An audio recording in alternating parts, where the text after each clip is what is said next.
Bonjour tout le monde, ici Nathalie Tarologue.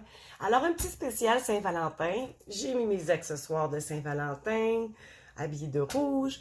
Je vous propose un tirage qui s'appelle la pyramide du conseil, tiré des enseignements que j'ai suivis avec Sébastien Michel de l'école de tarologie, de tarot et d'astrologie de Sébastien Michel que vous pouvez retrouver sur Internet. Alors, c'est un tirage qu'il a conçu qui est très efficace, qui permet au tarot de nous donner des conseils. Donc, toutes les cartes vont être à l'endroit, surprenez-vous pas. J'utilise toujours le tarot de Marseille quand je fais ce type de tirage-là. Et voilà, donc la question que j'ai posée au tarot pour la Saint-Valentin, c'est une question qui est générale, qui peut s'appliquer à tout le monde, que vous soyez célibataire ou en couple. Donc, la question que j'ai posée, c'est tarot, donne-moi des conseils pour avoir une vie amoureuse qui me comble. Mais je l'ai dit au nous parce que je voulais qu'elle s'applique à tout le monde. Donc, donne-nous des conseils pour que nous ayons une vie amoureuse qui nous comble. Donc, si vous êtes déjà en couple, ça va vous permettre peut-être d'aller mettre le petit oomph de plus pour que votre vie amoureuse soit encore mieux, qu'elle vous comble. Si elle vous comble déjà, ben, tant mieux, peut-être que le tarot va vous donner des conseils, vous allez dire, je le fais déjà. Parfait, ça veut dire que vous êtes sur la bonne voie. OK? C'est pas parce que le tarot nous donne des conseils que ça veut dire qu'on le fait pas. Ça confirme juste que si on le fait déjà, tant mieux, on est sur la bonne voie. Si on le fait pas, ben, ça peut être une option à prendre en considération. Donc, je commence ici. Vous allez voir, mes cartes sont assez serrées parce que je voulais que vous puissiez voir tout le tirage à l'écran, ce qui n'est pas évident avec l'espace que j'ai. Je vais quand même vous montrer les cartes. Donc, j'ai ici la papesse et le pape, qui est comme un couple et ils se regardent. OK? Pardon, excusez-moi, j'ai comme un petit rhume. Donc, la papesse et le pape, dans les attitudes et comportements à avoir ici maintenant. Le pape nous parle de prendre une orientation, OK? Mais toujours en lien avec nos valeurs. Donc, ce que je dirais que présentement, ce qu'il faut faire, c'est établir ce que l'on veut et ce que l'on ne veut pas pour notre couple. Qu'est-ce que l'on veut, qu'est-ce qu'on veut ajouter, le plus-value, ou qu'est-ce qu'on aime et qu'on veut conserver. Donc, qu'est-ce qu'on veut, qu'est-ce qu'on ne veut pas. Rétablir peut-être les règles du couple qui a été mises, voir si ça nous convient, ça nous convient pas. Est-ce que le couple est en train de prendre une orientation qu'on aime? OK? Attention de ne pas s'entêter dans une voie qui est sans issue. C'est-à-dire que si ça ne nous convient plus, il faut être capable de voir les choses comme telles qu'elles sont. Je vais continuer avec ça, après ça, je vais faire si on est célibataire. Donc, allez voir, est-ce que tout se passe selon nos valeurs? Est-ce que ça nous convient encore? La papesse exige de prendre le temps, de s'arrêter, de faire une introspection. La papesse est quelqu'un de très intuitif, donc fiez-vous aussi à votre intuition. Faites confiance, la papesse, vu qu'elle est intuitive, faites confiance à votre intuition. Et attention de ne pas tomber dans l'inertie, de dire « Ah, ça fait longtemps que c'est comme ça ne changera pas, nanana ». C'est pas le temps de faire ça. Mais présentement, si vous êtes en couple, évaluez. Est-ce que ça correspond toujours à vos valeurs? Est-ce que ça prend toujours la direction que vous vouliez, ce à quoi vous attendiez? Vraiment de vérifier tout ça. Vous pouvez même le mettre par écrit. Si vous êtes célibataire, vous pouvez faire la même chose. Qu'est-ce que vous aimeriez? À quoi vous vous attendriez? Qu'est-ce qui est important pour vous dans un couple? Qu'est-ce que ça peut vous apporter un couple? Qu'est-ce que vous pouvez apporter au couple? Donc, c'est le temps d'analyser tout ça, de mettre ça par écrit, par écrit ou dans votre tête, mais ce qui est plus facile pour vous, et de regarder tout ça. Ça, c'est à faire maintenant, OK? Et les attitudes, c'est quand même une attitude d'ouverture qui est demandée et d'introspection. Maintenant, toujours dans le présent, de quoi s'entourer, OK? Pour avoir une vie amoureuse qui nous convient. Donc, je vais vous montrer les deux cartes. J'ai la tour et la maison Dieu. La tour et la maison Dieu, c'est la même carte, pardon. La tour et la roue de fortune. Donc, la tour nous parle d'une propulsion vers l'avant, OK? De passer à un niveau supérieur. Donc, c'est pas le temps de rester assis sur nos lauriers.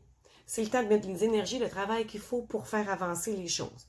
C'est le temps d'accepter aussi, ces deux cartes-là me parlent d'accepter de laisser le passé derrière soi, de le comprendre et de laisser nos anciennes blessures derrière soi. En fait, on ne peut pas les effacer, notre vécu, on ne peut pas l'effacer, on vit avec, il est là. Mais est-ce qu'il y a moyen de le transcender afin qu'il nous devienne des expériences qui nous portent à avancer de façon positive et non de venir teinter de façon négative nos relations dans le couple? Alors, c'est beaucoup ça que ces deux cartes-là vont parler. De saisir des opportunités aussi. de faire des choses, de partir à l'aventure, que ce soit que vous soyez en couple ou non. Peut-être faire des choses que vous n'avez jamais fait. Si vous n'êtes pas en couple, peut-être aller chercher des façons de rencontrer qui sont différentes. Je sais qu'étant donné la pandémie, étant donné la situation actuelle, ça peut être difficile, mais soyez imaginatifs, soyez créatifs. Il y a des activités qu'on peut encore faire, beaucoup qui sont à l'extérieur, etc.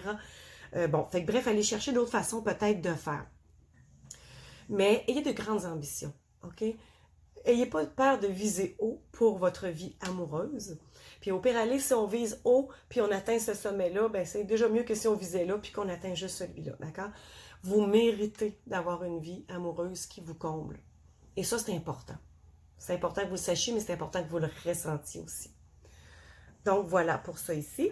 Le but ultime que l'on devrait rechercher, bien c'est la carte de la force. Le but ultime à rechercher, c'est d'être capable de façonner cette vie amoureuse-là comme on la voit, comme on la veut, comme on la vit, comme on la rêve, d'accord? Mais ça demande de mettre des énergies. Il ne faut pas avoir peur de mettre de l'effort. On sait, un couple, ça demande du travail. C'est un travail qui peut s'avérer parfois fastidieux et par moments extrêmement facile et léger. Ça fait partie de la vie, mais il faut être prêt à ça. En fait, cette carte-là parle de prendre le contrôle, mais c'est pas de devenir contrôlant sur l'autre. Mais c'est de prendre le contrôle sur ce que l'on veut et sur ce que l'on veut pas. Et d'être capable de travailler aussi sur soi-même là-dedans. C'est beaucoup un travail sur soi-même. Tantôt, je parlais des blessures, là. C'est beaucoup lié à ça. Maîtriser nos énergies intérieures, les énergies qui peuvent être plus négatives. Donc, maîtriser tout ça pour que ça s'avère être positif, que ça ne vienne pas nuire à notre vie amoureuse. Quelles attitudes à avoir pour y arriver? Eh bien, j'ai le pendu. Le pendu, c'est créer des liens. Hein? Alors, s'engager envers soi-même ou envers la personne avec qui on est en couple ou avec la personne avec qui on s'est engagé. Prendre un engagement avec elle. Peut-être pour un, je veux dire, j'aime pas le nouveau départ, mais j'aime pas le second départ, mais le nouveau départ, ça me convient. Tu sais, donc, un nouveau départ ou une nouvelle continuité, une nouvelle façon de faire. Prendre un engagement et s'engager avec le cœur, avec le corps, avec la tête pour aller de l'avant. Le pendu peut nous inviter à voir les choses sous un autre angle aussi. OK? Peut-être qu'il y a des choses qui nous dérangent, des choses qu'on pense ne plus être adéquates, etc. C'est sûr qu'on ne peut pas tout contrôler, on ne peut pas changer l'autre. Mais si on prend un engagement envers soi, de travailler sur soi avec ces blessures-là, on ne veut pas quand nous, on change, les autres autour changent aussi parce que ça se répercute sur eux, ça vibre jusqu'à eux, si je puis dire. Donc, soit qu'ils vont entrer en vibration avec nous, qu'ils vont continuer avec nous, que ça va leur permettre eux aussi d'avancer, qu'ils vont avancer avec nous, soit qu'ils vont s'éloigner parce que ça leur convient plus. Et dans les deux cas, tant mieux, parce que vous allez arriver à ce que vous avez besoin pour avoir une vie qui vous comble. Mais c'est pas facile. Il faut avoir un certain lâcher-prise. Il faut avoir un certain détachement sur le résultat final. Dans le fond, la vie amoureuse qui vous comble, vous allez voir que dans la question, je n'ai pas dit avec la personne avec qui vous êtes là maintenant. Tant mieux si c'est ça. Tant mieux. Mais si c'est pas ça, la question est vraiment ouverte. OK? Donc, voir les choses sous un autre angle, avoir un certain détachement, mais prendre un engagement et s'y tenir. Et avec ici le chariot, de quoi s'entourer dans le futur pour arriver à ça ici. Après avoir fait ça, on fait ça ici. Alors le chariot, c'est OK, on a guéri les blessures, maintenant on est prêt à évoluer, on est prêt à progresser, on est prêt à aller de l'avant avec autonomie et indépendance, ce qui ne veut pas dire de laisser l'autre de côté, de ne pas prendre son avis, c'est pas ça du tout, mais c'est de ne pas avoir de carence affective, de dépendance affective, d'attachement malsain, OK? Le chariot parle aussi de travailler fort, mais sans s'épuiser. Dans le fond, ce tirage-là, ce qu'il nous dit, c'est vraiment d'établir qu'est-ce qu'on veut pas. OK? De guérir certaines blessures, de laisser le passé derrière soi et de ne pas avoir peur de s'investir, de prendre un engagement, de mettre de l'énergie pour que ça fonctionne. Mais à deux aussi, c'est sûr que l'autre personne doit aussi s'engager. Et si vous êtes célibataire, bien de mettre de l'énergie sur vous pour vous combler, pour être une personne épanouie. Parce que quand on est capable de bien vivre seul avec nous-mêmes, qu'il n'y a pas ce manque-là affectif, l'autre n'a pas à venir combler un manque affectif. L'autre est une cerise sur le Sunday.